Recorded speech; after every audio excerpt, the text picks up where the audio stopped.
Paul Camp cries fraud over Nevada caucus results. And this is from the Examiner.com.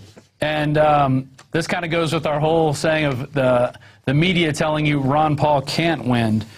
And this is very interesting. It goes through a timetable. Let's go to the first quote, which takes place at 1:30 a.m. CNN and precinct captain revealed the results of the second count. This time, Ron Paul's count was roughly 183, 58% of the precinct's overall vote, to Mitt Romney's 45, Newt Gingrich's 20, and Santorum's 8. These are votes. If the media wasn't blacking out the coverage now, we could actually share these actual numbers with our readers. Paul supporters are ecstatic knowing that they won and overwhelmingly in a precinct of Jewish and extremely Christian voters, two of Paul's worst demographics. In fact, CNN interest polls showed that Ron Paul won overwhelmingly among voters who weren't religious.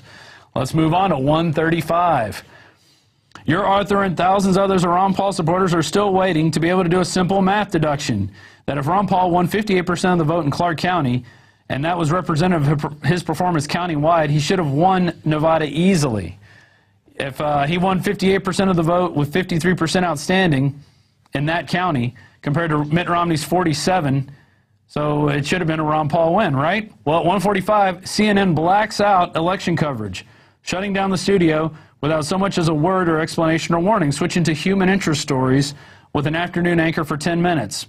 The network shut all live coverage completely, opting instead to rebroadcast the entire night's early evening coverage, where they were reporting on a Romney victory with merely 3% of the vote. So we have a clip.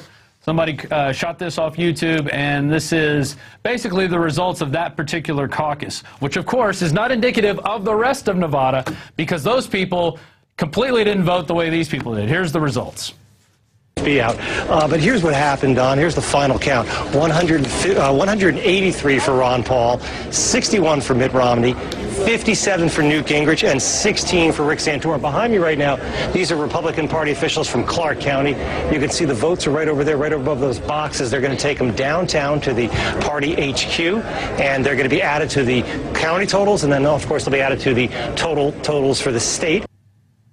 So he's got an overwhelming win in this one precinct where he wasn't even supposed to be doing that good with Jewish and Catholic voters. Yet the rest of Nevada magically votes for Mitt Romney. So Old Mittens wins. And here's another interesting thing we found on a Facebook post. We'll go to this graph. And it shows the percentages of Ron Paul from 2008 to 2012.